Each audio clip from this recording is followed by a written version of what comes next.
Okay, so part 3, training.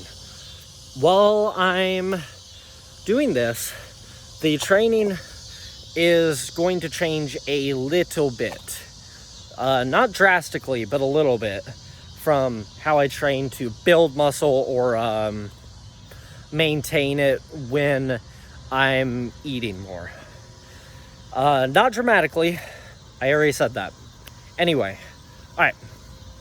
So, the one at the very beginning, it's not going to be really different at all. Because I'm going to start off with, from what I can best guess based on my experience and like numbered averages for other people,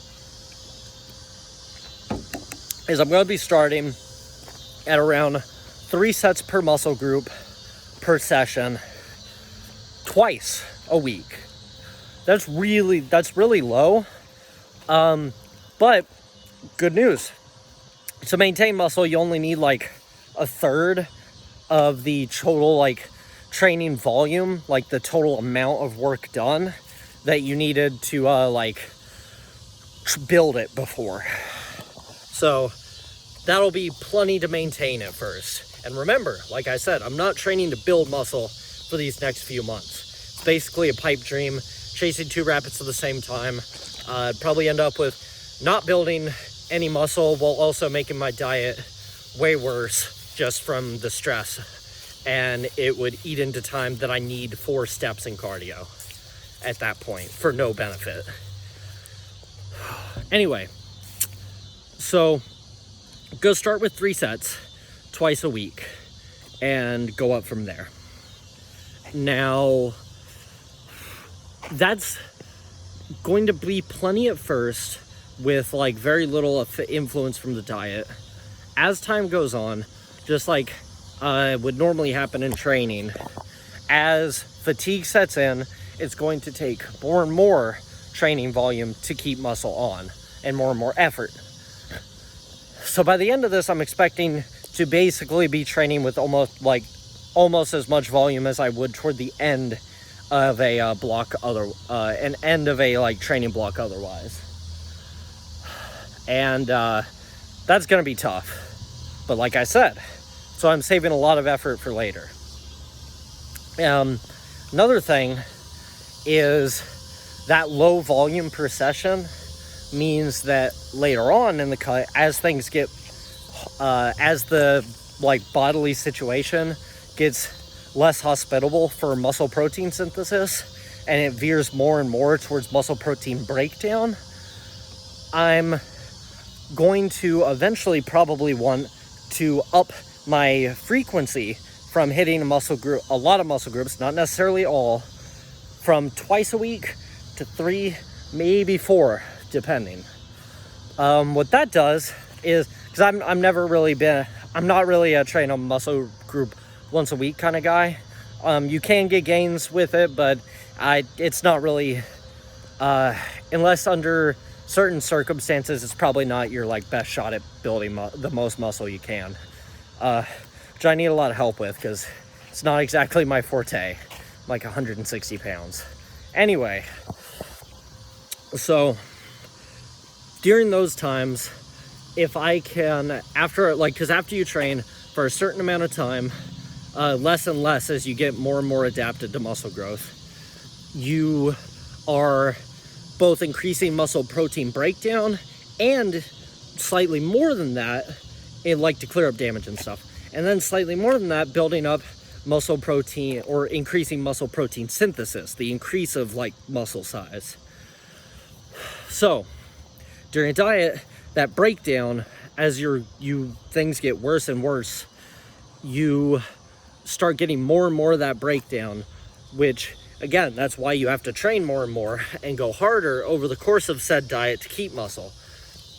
As part of that, what I want to do is eventually be training 3 to 4 times a week per group so that I can spend more of the week in a more positive state regarding in regards to the difference between building and breakdown.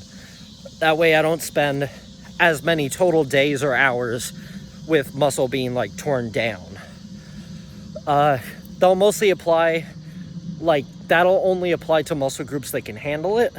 Like the thing you have to remember is like you don't want to train a muscle until it is healed.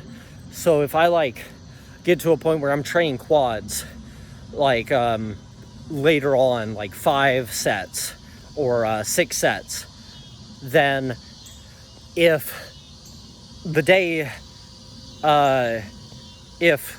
why can I not?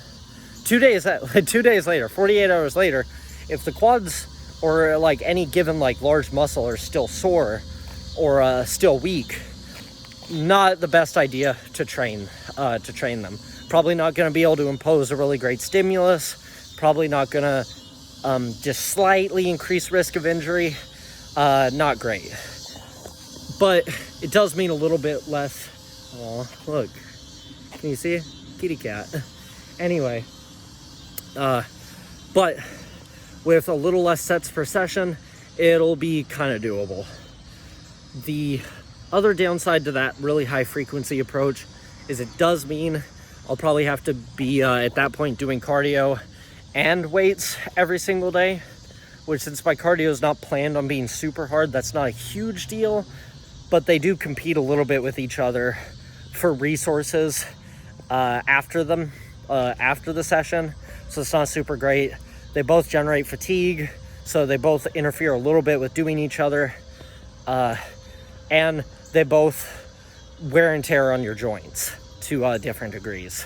So that's going to start definitely wearing on my body a bit, but I'm not planning on upping it to 3 sessions per muscle group per week until late in this, like when I have to, because you can also run into more issues with joints, more issues with overtraining, so on and so forth. Anyway, so that's basically the training side.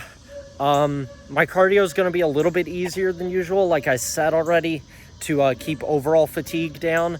It's just there for the duration of this training block to impose some, like a little bit of like health maintenance. Like I want to keep my cardiovascular ability there, but also just to increase that calorie burn so I don't have to reduce food as much as I would if I wasn't doing deliberate cardio. Maybe reduce a little bit of like psychological stress in a way because I enjoy doing it. But that one's iffy because any sort of training is like stressful in a sense in and of itself. That one's a little more complicated, probably very individual. Why did I say it like that? Individual. Anyway, trying to think. Otherwise, my training's going to be basically the same, because the way to like maintain muscle is the same way to build it in terms of like how you actually do it. I'm going to be doing sets depending on the exercise and depending on how I feel and everything. Sets of 5 to 30, close to failure, probably starting off because I'm like coming back from vacation, probably like 3 to 4 sets away from failure at first. Really slow, emphasize stretch, explosive up, really good range of motion, all that good stuff. Let's see, there's something else. There was another training variable. Was it the... Oh yeah, I'm probably mostly going to be doing machine stuff too, because right now I'm not really focusing on movements that are really strength based, like barbell bench press, like weighted pull-ups, like actual barbell squats. Those things are like great. They impose a lot of stimulus on the muscles, but in the context of a diet, I just really want to impose a stimulus at all with as little like stress and fatigue as I can.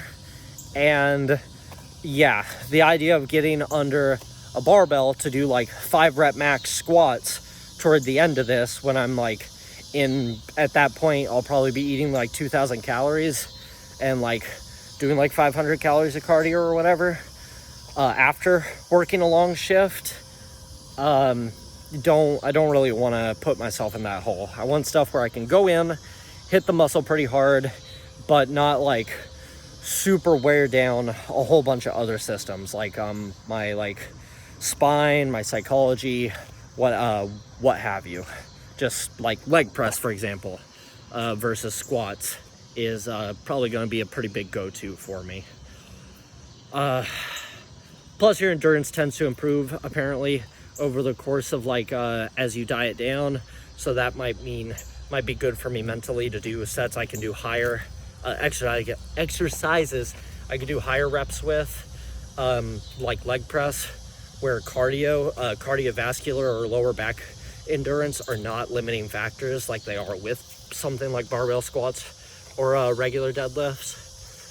Stuff like that, kind of low fatigue but relatively high stimulus exercises, just low fatigue being more emphasized than usual. Let's see.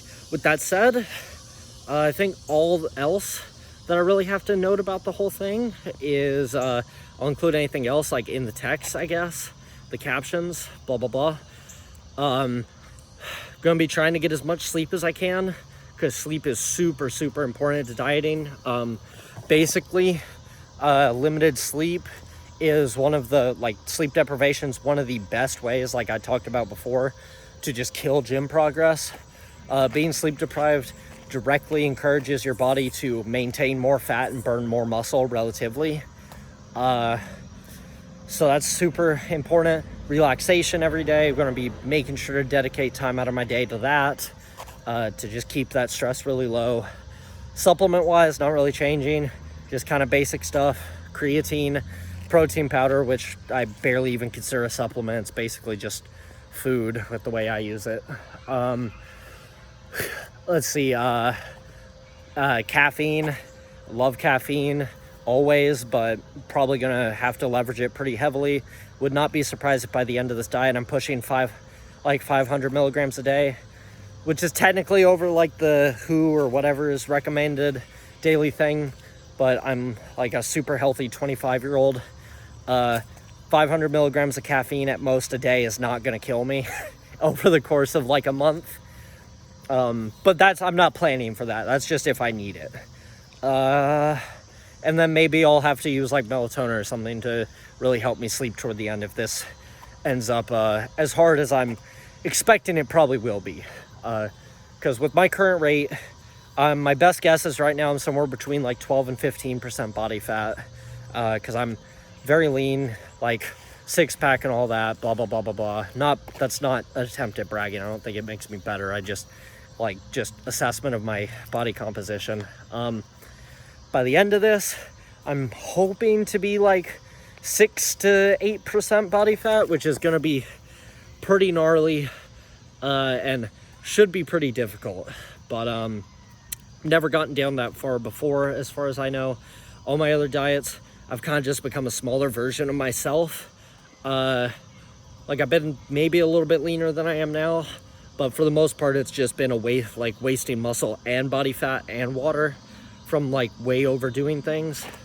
So this time planning on really getting pretty lean, not super shredded like 4 or 5% or anything nuts like that, but means things should be pretty tough toward the end, and gonna definitely need to plan this out in advance and maybe need some like melatonin or whatever. Really went off track there, but yeah, anyway, that's the update on my training. After I finish the body fat loss phase, my plan is to do a strength block where I might change that. I might just do pure maintenance for a little while, but the plan after that is to just maintain my body weight at that point for a little bit. So like maybe eat at maintenance instead of in a deficit.